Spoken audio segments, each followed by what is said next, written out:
Imagine pouring your life savings into restoring your dream home, only to come back a week later and find strangers living in it, claiming the HOA gave it to them. When Roland Pierce pulled up the gravel road leading to his mountain house, he expected silence, that peaceful stillness that had made him fall in love with the place. But instead, the first thing he saw was smoke. Not fog, not mist, smoke, curling from the chimney of the house he hadn't lived in yet. He sat there for a few seconds in his truck, the engine idling, eyes fixed on the thin line rising into the pale afternoon sky. His keychain jingled softly as he tightened his grip on the steering wheel. He knew that fireplace. He'd built it himself just 3 weeks ago. Something was wrong. The gate he'd installed, the one with the new black latch, was shut tight and padlocked. From the inside. That gate had only ever been locked from one side. His. Roland stepped out of the truck, boots crunching against the gravel. The air was sharp with that mix of pine and cold dirt that always hit him first thing up here. He looked around. Everything seemed familiar. The rocky driveway, the slope leading down to the creek. Except for one thing. A silver SUV parked next to his shed. He didn't recognize it. And there shouldn't have been anyone here. He'd left for Charlotte a week ago after wrapping up the final round of work. Floors sanded, walls painted, new cabinets in place. He was planning to bring his wife and son up the following weekend for the first real stay. He even left a bottle of champagne on the counter to celebrate. Now, that celebration felt miles away. Roland climbed over the gate and walked slowly toward the house, his phone in his hand but not recording. Not yet. The curtains he'd bought were drawn. The welcome mat was gone, replaced by something floral and frilly. "Hello?" he called out. No answer. Just the faint sound of a TV somewhere inside. He took another step toward the porch, then stopped when he saw a pair of boots on the top step. Muddy, worn, definitely not his. "Hello?" he said again, louder this time. The front door opened halfway, and a woman's voice came through. "Can I help you?" Roland blinked, caught off guard. She looked to be in her 50s, with short blonde hair and a face that carried that kind of practiced authority you find at HOA meetings. "I'm sorry," Roland said. "Who are you?" "I live here," she replied, matter-of-factly, as if that should explain everything. "Who are you?" He tilted his head, trying to process what she'd just said. "You live here?" "Yes," she said, crossing her arms. "This property's been reassigned by the Homeowners Association. We've been trying to reach the owner for weeks." Roland frowned. "I am the owner." That made her pause, but only for a second. "No, sir," she said, voice clipped. "The previous deed holder forfeited this property due to abandonment. It's under temporary management until ownership can be verified." Roland let out a short, disbelieving laugh. "Ma'am, I just finished renovating this house." "You're standing on my porch. You're telling me you live here?" Before she could answer, a man appeared behind her, tall, heavy-set, with a baseball cap pulled low. He looked uncomfortable, like he knew this wasn't right, but didn't have the backbone to say it. "Colleen, maybe we should—" "No, Harold," she cut him off sharply. "We're not doing this again." "He's trespassing."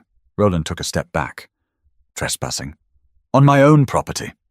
He raised his phone now and hit record. "Can you say that again for me?" Her eyes narrowed. "You can record all you want, but until the HOA clarifies this, you can't be here. You need to leave." Roland pointed toward his truck. "My tools are in that shed. My paperwork's inside. My name is on the deed. I have the sale documents in my glove box." But she wasn't listening. She turned toward the living room and shouted, "Harold, close the door!" And he did. Roland stood there, stunned, watching the door shut in his face, the same door he had sanded, stained, and sealed with his own hands just a month ago. He could feel his pulse pounding in his neck. The audacity of it all. Strangers living in his home, speaking to him like he was the intruder. He called the sheriff's office. When the dispatcher answered, Roland explained everything as calmly as he could. The woman on the line said a deputy would come by. "Stay outside for now, sir," she advised. So he waited. The air grew colder as the minutes passed. He could hear muffled laughter from inside, plates clinking. the sound of a faucet running. They were making themselves comfortable in his home. Roland looked at the mountain ridge fading into the distance and wondered how this could even be happening. He'd worked 16-hour days restoring that place, scrubbing mold from the walls, hauling rotten boards out by hand, rewiring the entire electrical system. It wasn't just a property. It was the proof that hard work still meant something. But now, watching strangers occupy it like they owned it, something inside him hardened.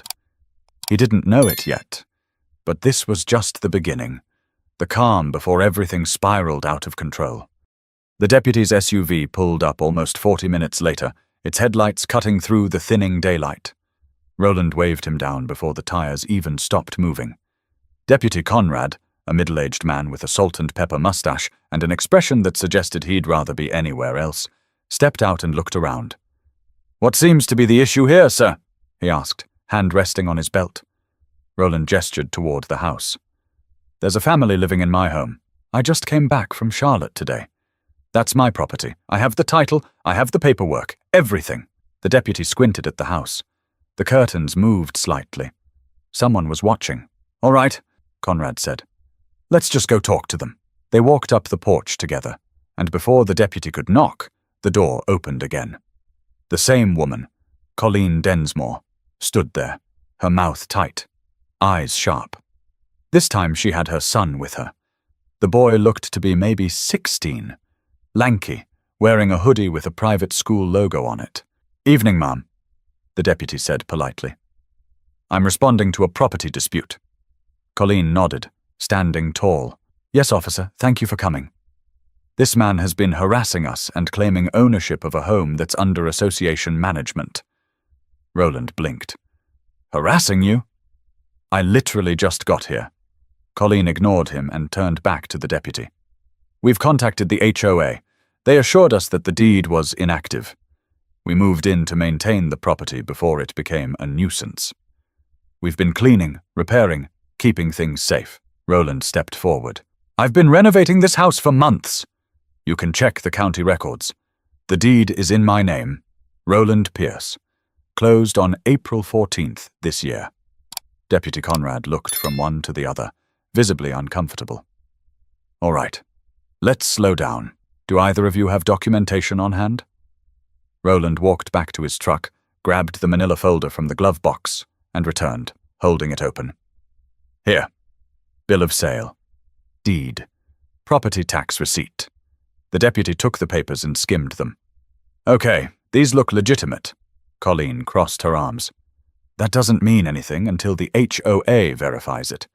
There are still pending liens from before he purchased it. We've been told to oversee the property until it's resolved." "By who?" Roland asked.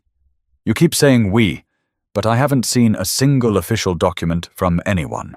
"By the board," she said simply, as if that settled it. Roland let out a slow, controlled breath. "Lady, there is no board for this parcel. This land sits outside your subdivision. You can't just assign yourself into someone's home." Her husband appeared behind her again, holding a cup of coffee, eyes downcast.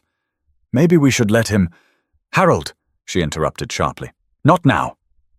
The deputy exhaled through his nose. "All right, here's the situation," he said. "I'm not authorized to remove anyone from a property without a court order. This looks like a civil dispute. Mr. Pierce, you'll need to contact the county magistrate first thing Monday." Roland stared at him. "You're telling me they can just live here until then?" "I'm saying I can't remove them tonight. You can file a claim in the morning." Colleen smiled faintly. "See? There's a process, Mr. Pierce. I suggest you follow it." Roland turned toward her, disbelief etched across his face. "You broke into my house, changed my locks. You're cooking in my kitchen. That's not a dispute. That's breaking and entering." But the deputy didn't respond. He just gave that tired look people give when they've seen too many arguments and don't want to take sides. Colleen shrugged. "We didn't break in. The door was unlocked." Roland's jaw tightened. "Because I hadn't finished installing the deadbolt yet." The deputy closed his notebook. "Look, I understand this is frustrating, but I'm going to file a report, all right? Both of you will have copies. Let the court handle it." As the patrol car rolled away, The weight of it all hit Roland like a brick. He stood at the end of the driveway, watching the taillights disappear, feeling like the ground beneath him had just shifted. He called his wife, Marlene, who was still in Charlotte. "You're not going to believe this," he said, voice low, almost whispering. "There's a family living inside our house." "What? What are you talking about?" she asked. "Like squatting?" "Worse," he said. "They think they have the right to be here. The deputy wouldn't even make them leave." He could hear her pacing through the phone.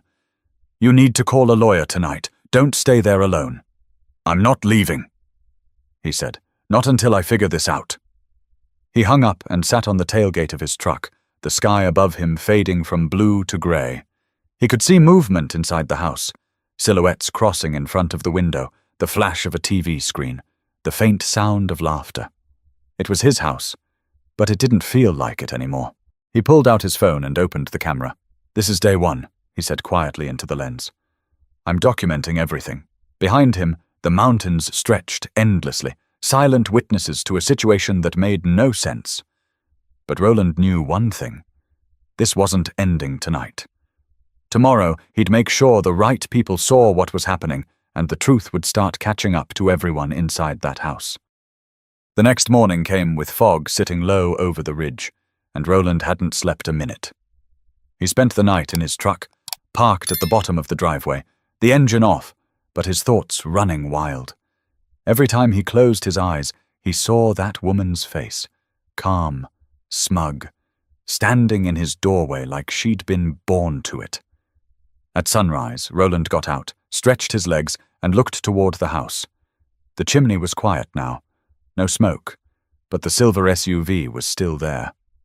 He walked closer, camera in hand, narrating softly into the phone. "It's 7:32 a.m., Saturday. They're still inside. This is my property, purchased April 14th. They're squatting illegally." Before he could reach the porch, the door swung open. Colleen stepped out, wearing a robe and holding a coffee mug like she was greeting a neighbor, not the man whose life she'd just turned upside down. "You're still here?" she said, voice full of mock surprise. Roland steadied his phone. "You didn't leave my house, so yes, I'm still here." Colleen smiled, that kind of smile that hides irritation. "Mr. Pierce, I already told you. Until the HOA resolves this, you don't have any right to occupy this property." Roland lowered his phone. "You realize how ridiculous that sounds, right? You're saying a homeowners association has more authority than the state of North Carolina." "This isn't North Carolina," she said quickly. "It's South Carolina jurisdiction up here." Roland blinked. "Lady, we're standing in Avery County, North Carolina. The state line's 30 miles south." Her husband, Harold, came to the doorway, scratching his head. "Colleen, maybe we should talk to someone." But she turned on him. "No, we're doing the right thing. The board asked for volunteers, and I'm not backing down just because this man raises his voice." Roland took a step closer. "No board asked you for anything. You found an abandoned house, thought no one would check, and moved yourselves in. You don't even realize how crazy that sounds."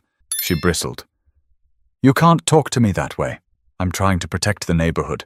You can't just buy land here and think you don't have responsibilities to the community." "I do have responsibilities," he said. "But they don't include letting you steal my home." The door opened wider, and their teenage son, Gavin, appeared behind his father. He looked uncomfortable, almost embarrassed. "Mom," he muttered, "maybe we should just go." "Go where?" she snapped. "We've put work into this place already." Roland couldn't believe his ears. "Work? You mean repainting over my kitchen cabinets and taking down my fixtures?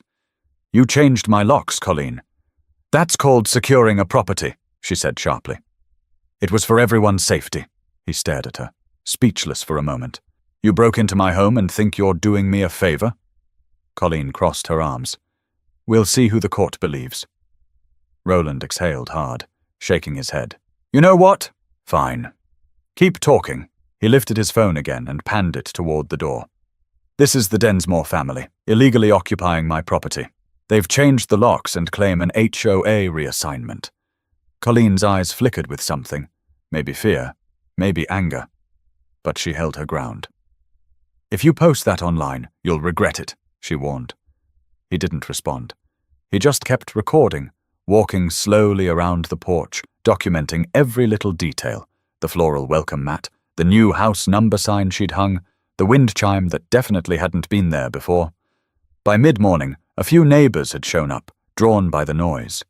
One of them, an older man named Royce Bell, stood by the road holding a thermos, trying to make sense of it all. "What's going on here?" he asked. Roland explained everything: how he'd bought the house months ago, fixed it up himself, and came back to find strangers inside. Royce looked between Roland and Colleen, then rubbed his chin. "Yeah, that's her for you," he muttered. "She tried to fine me last year for painting my shutters the wrong shade of green, who has been her little kingdom since her husband retired." Harold's face turned red. "Hey now, we're just following the rules." "What rules?" Roland shot back. "You made them up." Colleen glared at Royce. "You don't speak for the association, Royce. You've been in violation since you built that shed." "Lady," he said, shaking his head, "I built that shed 20 years ago. You moved here 6 years ago and started acting like sheriff. The argument drew more people out. A couple of curious hikers from down the road stopped to watch, phones out, whispering. Roland noticed them and didn't mind. The more eyes on this, the better. He pointed toward the driveway. "You see that? That's my name on the mailbox.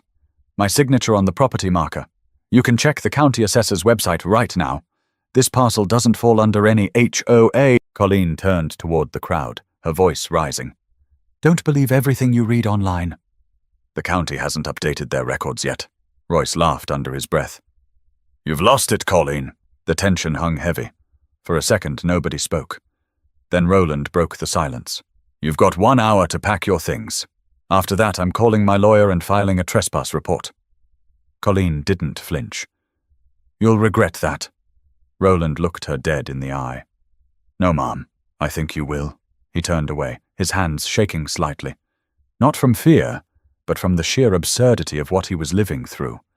The camera was still rolling, and this time he planned to make sure everyone saw what was happening. But as Roland was about to learn, Colleen Densmore wasn't finished. Not by a long shot. She was about to pull the one stunt that would turn a bad situation into a full-blown war. By noon, Roland's video had already spread across social media. A friend from Charlotte shared it on a local community page, and before long, strangers were leaving comments, some offering legal advice, others doubting the story altogether. But Roland didn't have time to scroll through opinions. His focus was on getting help. He had already called his lawyer, Anthony Riles, a property rights attorney based in Asheville. Anthony promised to drive up that afternoon, but he also warned Roland not to escalate anything until he got there. "Let the law do the work," he said over the phone. "You're in the right, but don't give them a reason to twist the story." Roland agreed, though patience wasn't easy when trespassers were eating breakfast in your kitchen. Around 1 p.m, a different patrol car pulled into the driveway, this time 2 deputies, both younger than the first one from the night before. Their names were Deputy Hernandez and Deputy Lowell. They walked up the path side by side, hands near their belts, surveying the situation. Roland greeted them halfway up. "Officers, I'm glad you're here. I've got the deed, the title. Everything ready. These people broke into my home." "All right, sir," Hernandez said calmly. "Why don't we hear from both sides before we make a call?" Colleen appeared in the doorway again. Same robe, same smugness, as if she'd been waiting for the perfect audience. "Officers," she said with a polite smile, "thank you for coming. We're the Densmore family. The association board has temporarily reassigned this property to our care due to safety concerns. There's been confusion with ownership, but we're cooperating." Lowell raised a brow.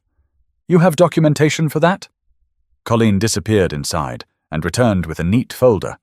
Printed emails, meeting minutes, even a fake-looking property management authorization, stamped with something that looked like an HOA logo. Roland crossed his arms. "None of that is legal. That's a neighborhood committee from a subdivision half a mile away. This property isn't part of it." Hernandez flipped through the pages, frowning. "These don't look like official county documents." "They're not," Roland said quickly. "Here, this is." He handed over his certified deed and bill of sale. "Check the parcel number. It's outside their jurisdiction." Colleen's expression twitched. "He's twisting the facts." The association extends beyond the subdivision lines. We've had several abandoned lots. Roland interrupted. It wasn't abandoned. I've been working on it for months. There are pictures, receipts, everything. Lowell sighed, glancing at his partner. This is one of those civil grey zones, he muttered. Roland's patience snapped. Grey zone? They're living in my house. Inside, Harold appeared again, holding a dish towel. Look, we didn't mean any harm. We just thought... Thought what? Roland shot back. That you could just move into someone else's home. Colleen turned to her husband. Stop apologizing, Harold. He's trying to intimidate us. Hernandez stepped between them. All right, everyone. Take a breath. Nobody's getting physical here. We're going to write a report. But unless we have a clear court order, we can't remove them today. Roland clenched his jaw. So they get to stay? For now, Lowell said. You'll have to file for a writ of possession with the magistrate. That's the process. Colleen looked almost pleased with herself. You see, Mr. Pierce, it's not as simple as you think. Roland turned away, pacing in disbelief. He could feel every muscle in his body tensing. This is insane, he muttered. You're letting squatters live in my home. The deputies didn't reply. They handed him a card with a case number and told him the sheriff's office would follow up after the weekend.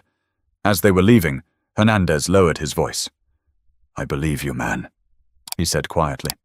But keep everything documented. Every minute Roland nodded, swallowing hard. I've got plenty of footage. When the patrol car disappeared down the hill, Colleen stepped back onto the porch, her voice full of mock sympathy. Tough break, huh? Bureaucracy's a pain.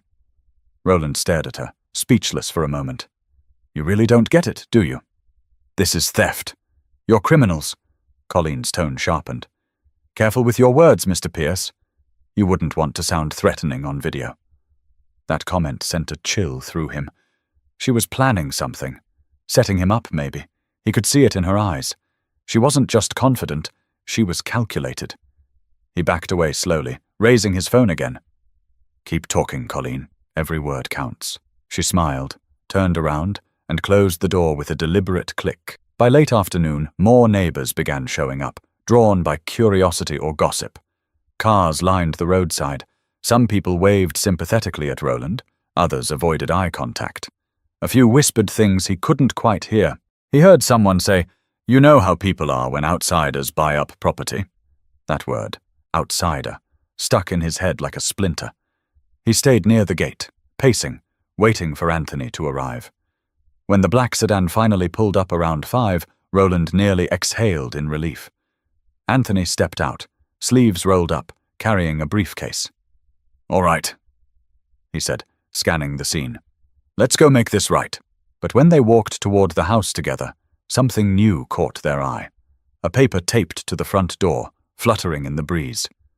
Whatever it said, Roland could tell from the lawyer's expression that things were about to get worse before they got better. The paper on the door was printed in bold letters. Notice of temporary occupancy. Authorized by Ridge Valley HOA Board. Anthony tore it off and handed it to Roland, his eyes scanning the page. This isn't a legal document, he said flatly. It's just a letterhead someone made on a home printer. No county seal, no case reference, nothing. Roland ran a hand over his face. So they just made it up? Anthony nodded. Yeah, this is theater. They're trying to stall you, hoping you'll lose your temper or back off. From inside, Colleen's voice carried through the open window. You can take that down, but it won't change anything. The board has authority. Anthony raised his voice slightly. Mrs. Densmore, this isn't up for debate. You're trespassing on private property. You and your family need to vacate immediately before this becomes criminal. Her husband appeared behind the curtains, shifting uncomfortably. We don't want any trouble, Harold said. We were told... By who? Anthony cut him off. Because whoever told you this was legal gave you very bad advice. Colleen came to the window and leaned out. We're not discussing this through glass, counselor. You can call whoever you like, but we're not moving until this is clarified in writing. Roland's patience snapped. It is in writing. It's in the deed.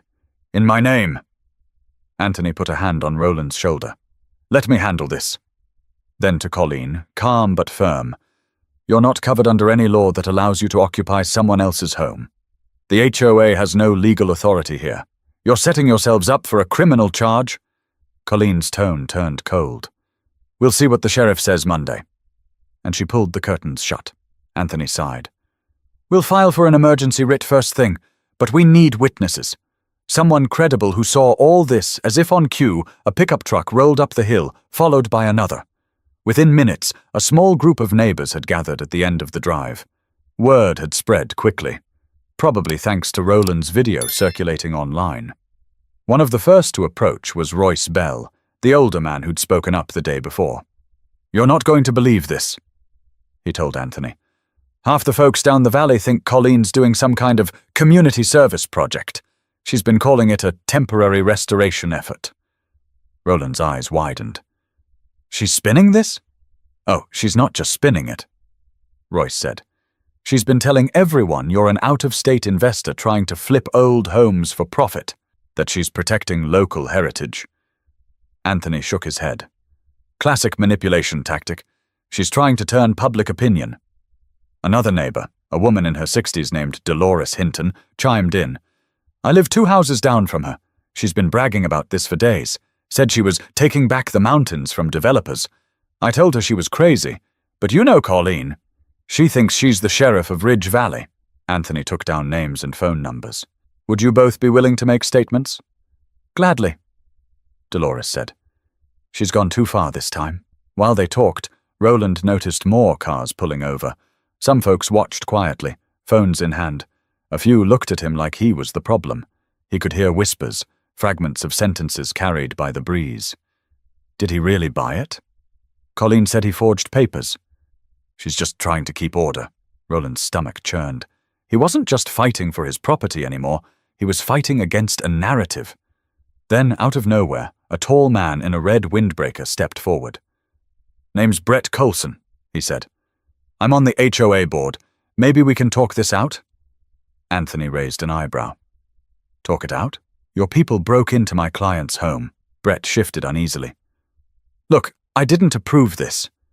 Colleen's persistent, but she convinced a few members that the place was neglected and could attract vagrants. They didn't mean for it to get this far. Roland stepped closer. Didn't mean for it to get this far? There's paint on my walls I didn't choose. My locks are changed. My fridge is full of someone else's groceries. I understand, Brett said quietly.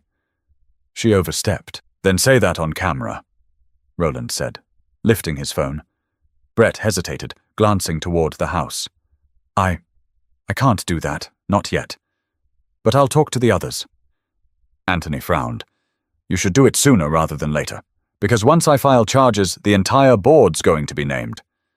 Brett swallowed and turned back toward his truck. I'll see what I can do. As the crowd started thinning, Dolores walked closer to Roland. You did nothing wrong, son. People like her thrive on control. Don't let her rattle you. Roland gave a tired nod. I just want my house back. Dolores smiled sadly. You will. But folks like her, they don't back down easy. Not until someone forces them to. By sunset, most of the neighbors had gone home, leaving the mountain road quiet again.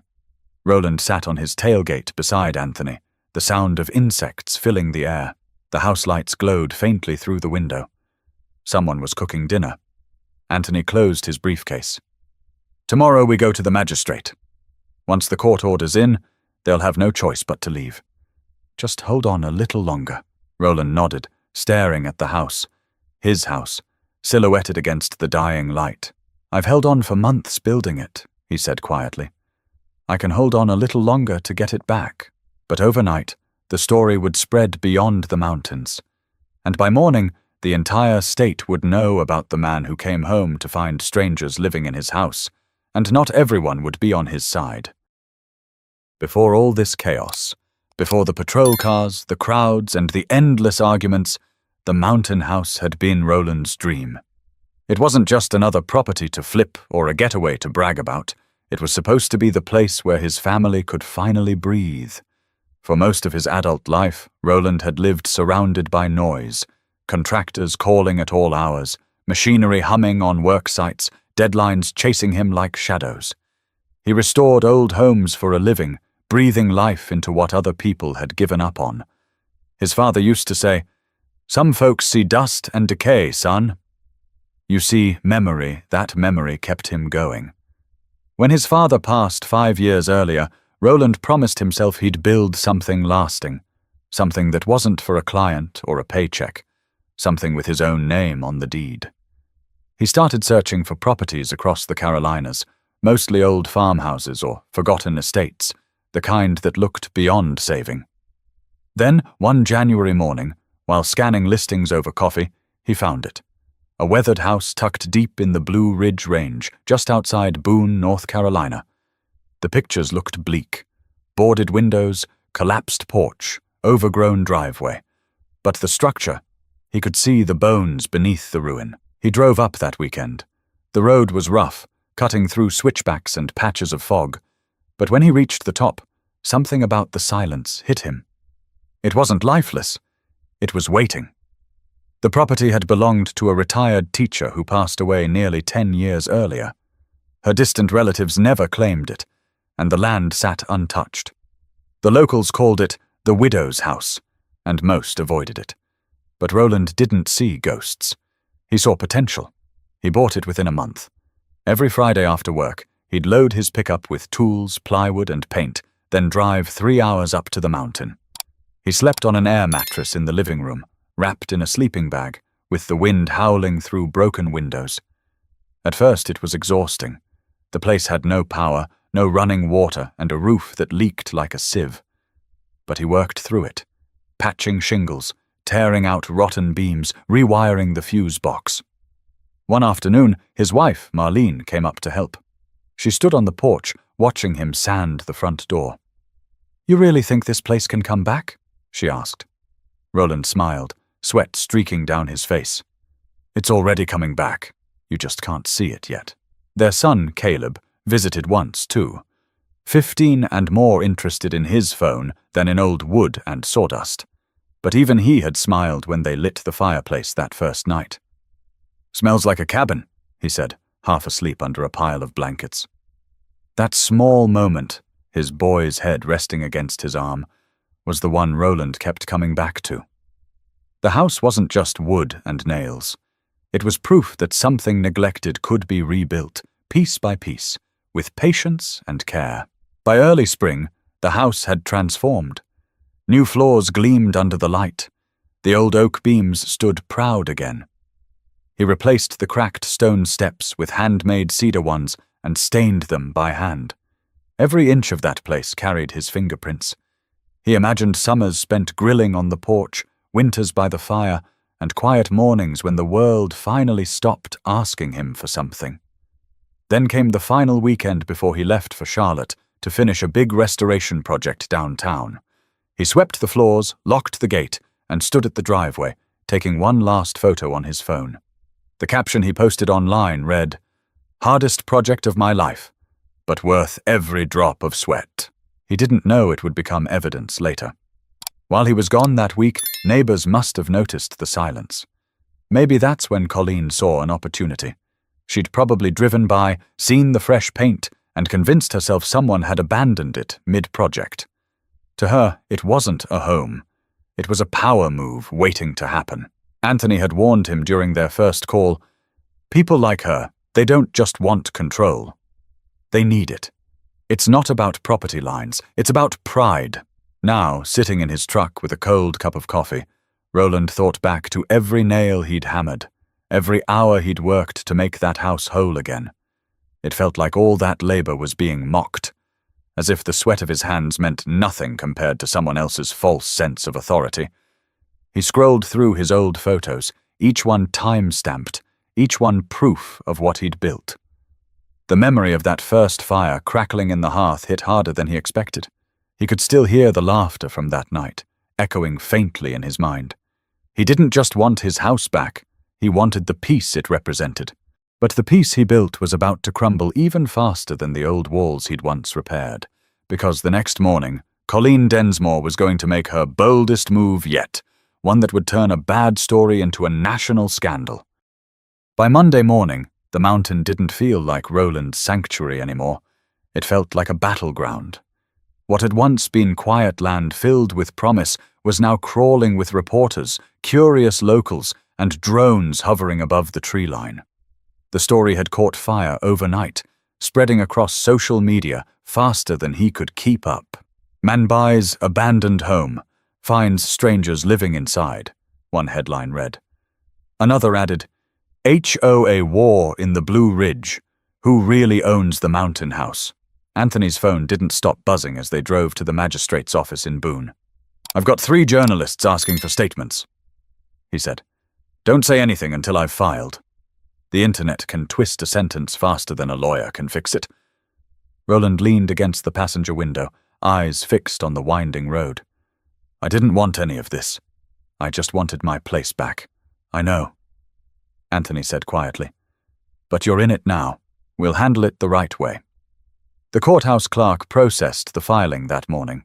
Anthony submitted the deed, photographs of the renovations, and screenshots of the fake HOA letter Colleen had taped to the door. By noon, the magistrate signed a temporary writ of possession, giving law enforcement the power to remove anyone unlawfully occupying the property. When Roland held that paper in his hands, he finally felt a spark of relief. "So this means," Anthony nodded, "it means you're about to get your house back." They drove straight back up the mountain, the tires crunching over gravel as the house came into view. The silver SUV was still parked out front, but there was something new. A large wooden sign staked in the yard, painted with bold black letters. It read, "Community Restoration Project, Protected Property." Roland hit the brakes so hard the truck jolted forward. "You've got to be kidding me." Anthony stared at the sign, disbelief etched across his face. She doubled down. They got out and walked toward the porch. The door was open, and inside, Roland could hear voices. Not just Colleen's family this time, but others. 2 women were rearranging furniture. A man was painting near the window, and Colleen stood in the center, clipboard in hand, giving orders. "Colleen!" Roland shouted, storming up the steps. "What the hell are you doing?" She turned calmly, as if she'd been expecting him. "Oh, Mr. Pierce.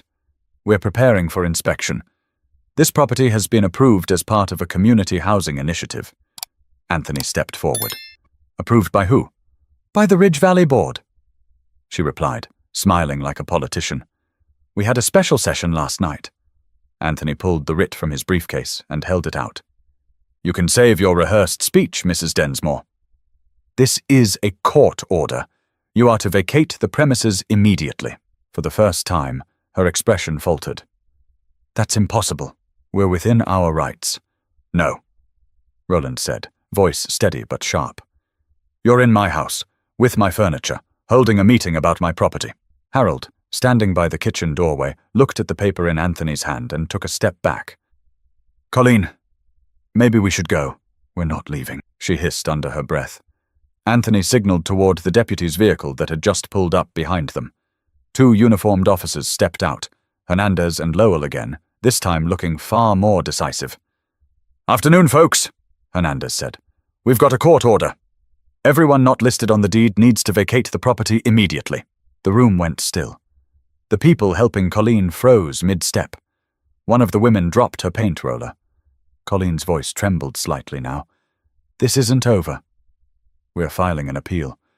"You're free to do that," Anthony said, "from outside the property." Lowell handed her a copy of the writ. "You have 1 hour to remove your belongings.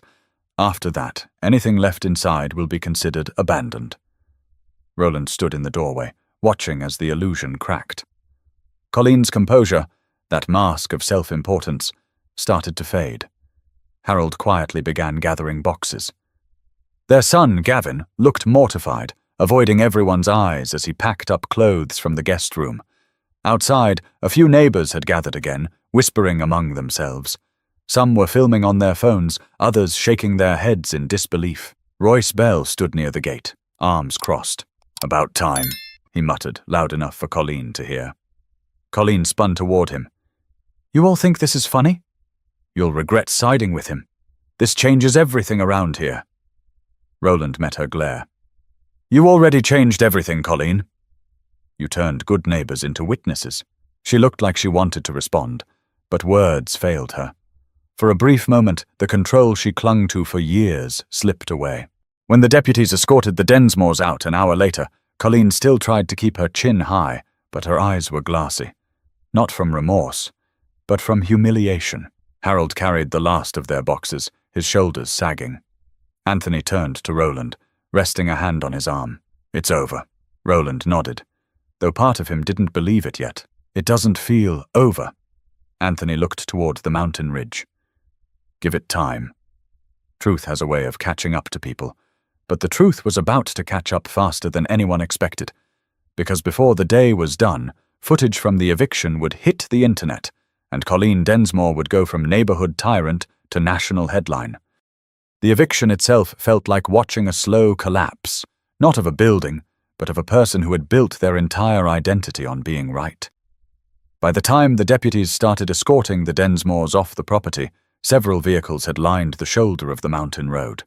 Locals leaned against hoods, murmuring, cameras in hand. Someone was live streaming from across the fence, narrating as if it were a reality show. Roland didn't care about the crowd. His focus stayed on the house. His house. Inside, the air smelled different. Traces of someone else's perfume, coffee gone cold, and new paint that didn't belong. The furniture had been rearranged, his curtains replaced, and one of his handmade cedar steps now had a deep gouge where something heavy had been dragged across it. Deputy Hernandez turned toward him. "We'll do a final sweep once they're clear. Make sure nothing's left that shouldn't be." Roland nodded, jaw tight. "Thank you." Outside, Colleen stood near the silver SUV, arms folded, lips pressed tight. Her son sat in the back seat, head bowed, earbuds in, pretending not to exist. Harold moved slower, loading boxes into the trunk one by one. Photo frames, kitchen utensils, even food from the fridge. Anthony stood a few yards away, silent, watching everything with the measured patience of a man who'd seen justice crawl on its knees before. Colleen finally turned toward Roland. "You didn't have to humiliate us like this." Roland stared at her, incredulous. "You humiliated yourself when you moved into someone else's home." She took a step forward. "You don't understand how things work up here. People look out for their community. You're not part of it. You never were." Roland's voice stayed calm, but his eyes hardened. "I wasn't part of your community because I was busy building something honest. You walked in and decided it belonged to you." Her lips trembled slightly, though she masked it with anger. "This is going to ruin us. You think anyone's going to side with a man who turned an old mountain neighborhood into a circus?" Anthony stepped in before Roland could respond. "Mrs. Densmore, you've already done that yourself. You staged a fake HOA operation and broke the law. You're lucky we're handling this civilly." Colleen's cheeks flushed red. She looked around, at the neighbors filming, at the deputies watching, at her husband loading the last box, and for the first time, her confidence cracked. Harold placed the final box in the trunk, then turned to her. "Colleen, let's go." His voice wasn't firm, but it had weight. The tone of a man who'd finally reached his limit. She opened her mouth to argue, but no words came. She got into the passenger seat without another glance at Roland. The SUV started, rolled down the gravel drive, and disappeared behind the trees. Silence. It wasn't triumphant. It wasn't even peaceful. It was heavy, like the quiet that follows a long argument where no one really wins. Roland stepped inside for the first time in weeks. The sound of his boots on the wood floors echoed strangely, as if the house itself was exhaling. He walked from room to room, checking the damage. The kitchen counters were chipped. The pantry was nearly empty. A vase he'd bought for Marlene was shattered in the sink. He found his champagne bottle too, the one he'd left on the counter for his family's first night here. The cork had been popped, half the liquid gone. Someone had even written on the label in marker, "Welcome to the neighborhood." His chest tightened. It wasn't just property they'd violated. It was his sense of home. Anthony followed him inside. "We'll catalogue everything," he said softly. "You'll get restitution for the damages." Roland shook his head. "Money won't fix this." "I know," Anthony said. "But it's a start." They walked through the house together. Roland opened the back door to let fresh air in, staring out over the trees that stretched for miles. The light caught the ridge just right, and for the first time in days, he saw the view that had made him fall in love with this place. It was still there, untouched by all the noise and nonsense. Anthony spoke again. "You did everything right, Roland. You stayed calm, followed the law. You'll come out of this with your name clear." Roland nodded slowly. "Yeah, but look what it took to prove I belonged in my own home." Anthony didn't answer. There wasn't anything to say to that. They finished their walkthrough, locking the doors behind them. Hernandez handed Roland a final report to sign. "We'll keep patrols nearby for a few days, just in case she tries something." "Appreciate that," Roland said quietly.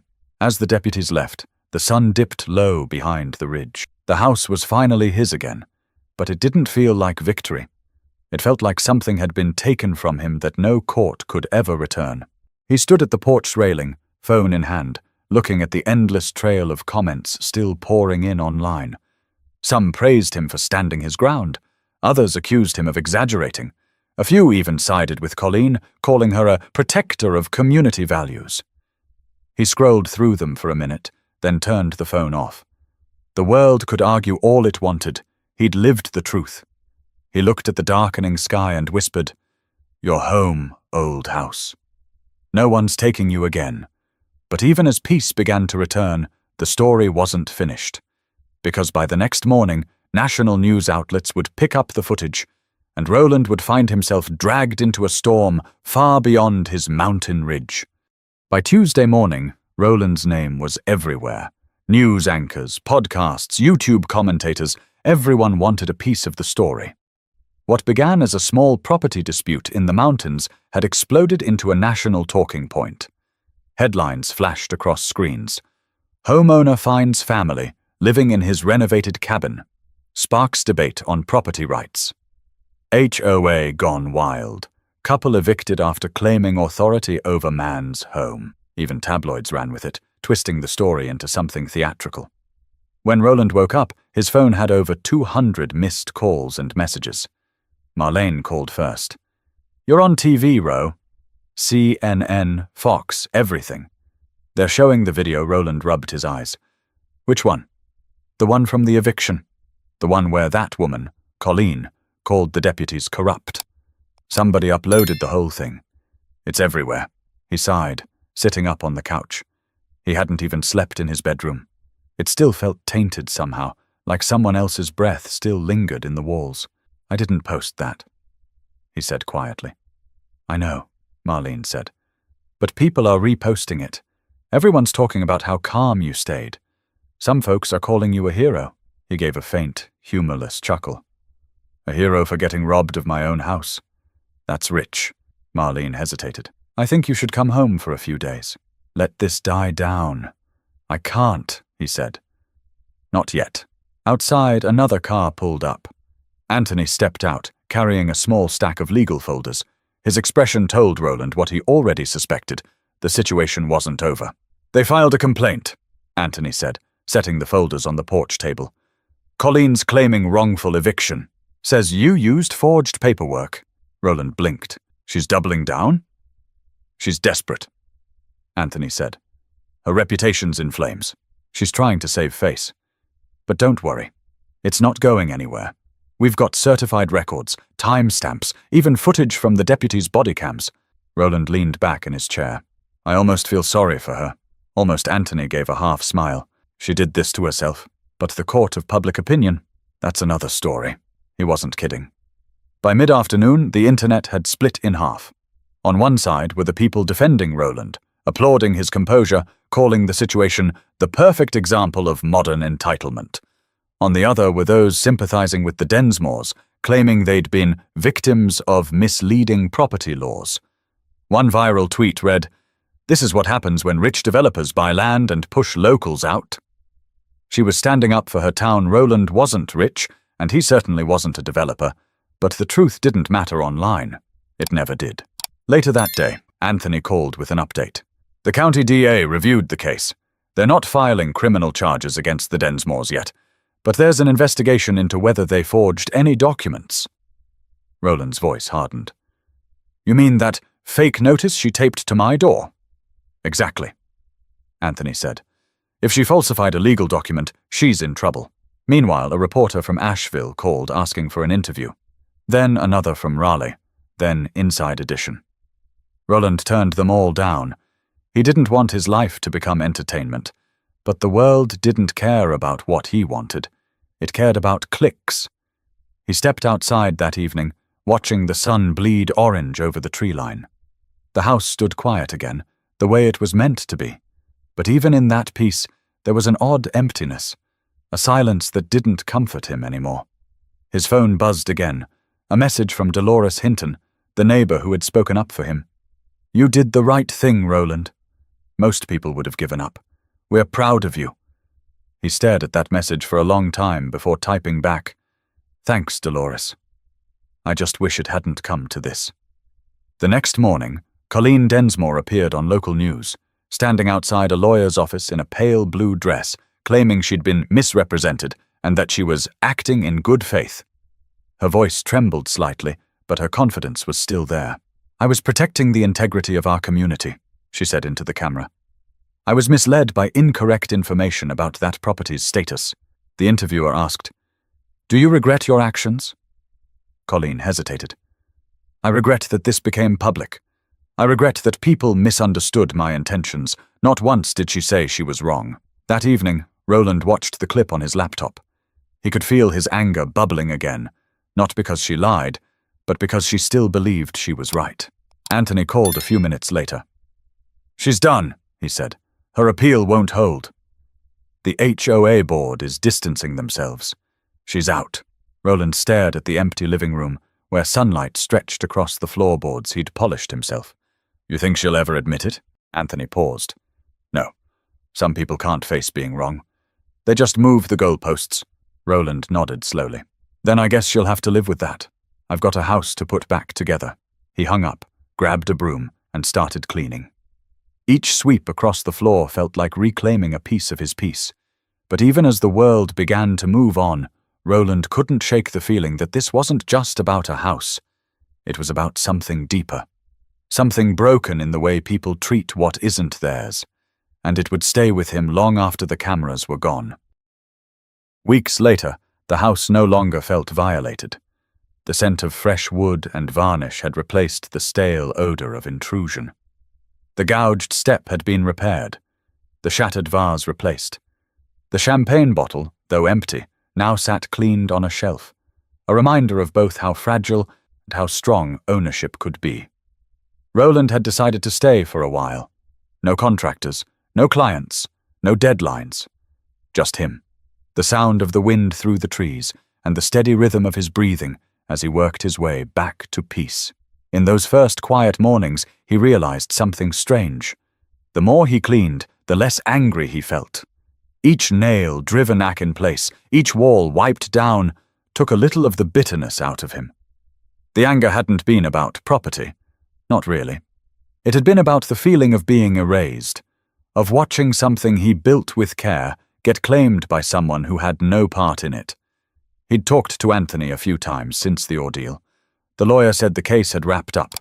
The Densmores were ordered to pay restitution and banned from the HOA board for falsifying documents. Harold had apparently moved out of state to live near his brother.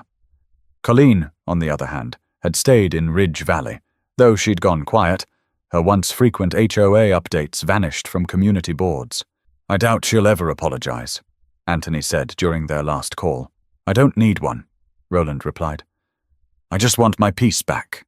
The words were simple, but they stuck with him. Peace wasn't something anyone could give him. It was something he had to reclaim. Sometimes at sunset, he'd walk down the gravel path toward the creek and sit on the large stone by the bend. From there, he could see the reflection of the house in the water, a small, flickering image surrounded by trees that never cared who owned them. It reminded him of how fragile control really was. He thought a lot about the people who'd sided with Colleen online, strangers who had never met him, who decided he represented everything they disliked about outsiders. He thought about the comments, the headlines, the viral clips. It was strange how easily people could turn a story into a symbol. But symbols never tell the full truth. One evening, a knock at the gate broke his thoughts. When he walked over, he saw Dolores Hinton standing there with a small casserole dish. "You looked like you could use a good meal," she said with a warm smile. Roland laughed softly. "You didn't have to do that." "Maybe not," she said, handing it through the fence. "But after what you went through, you earned a decent dinner." They talked for a bit, about the weather, about her garden, about how quiet things had gotten since Colleen's fall from grace. Then Dolores said something that stuck with him. "It's funny," she said, "how people fight the hardest for things they didn't build. Maybe that's because they don't know what it takes to create something real." Roland nodded. "Or maybe they've never lost something real." She smiled, gave his arm a gentle pat, and headed back down the hill. That night, Roland sat on the porch, eating Dolores's casserole straight from the dish, watching the lights fade over the ridge. The air was cool, the kind that carried no bitterness, no tension, just space to breathe. He thought about what the house had taught him. That ownership isn't just a line on a document. It's a relationship between effort and belonging. You don't truly own something unless you've invested part of yourself into it, your time, your sweat, your patience. And maybe that was the lesson he needed all along. He'd built the house with his hands, but the experience had rebuilt something inside him too. His sense of trust, his understanding of control, and his ability to let go. He realized that sometimes people like Colleen weren't just obstacles. They were mirrors, reflecting the parts of the world that still needed fixing. As he leaned back in his chair, the night insects starting their steady chorus, Roland spoke softly, almost like a prayer. "Let this place stay honest. Let it stay mine, not just on paper, but in spirit." He reached for his phone, opened the camera, and recorded one last video. This time there was no anger in his voice, just calm. "This is for anyone who's ever built something only to have it challenged," he said. "Don't give up. Don't let noise or pride take away what's rightfully yours. Because the real victory isn't getting it back. It's knowing you never truly lost it." He ended the video with a quiet smile and set the phone down beside him. Above him, the stars blinked faintly through the trees, and for the first time in months, the mountain felt alive again. Not because it was his, but because it finally felt whole. Respect what isn't yours. Protect what you've earned. Because when you build something with integrity, no one can truly take it away.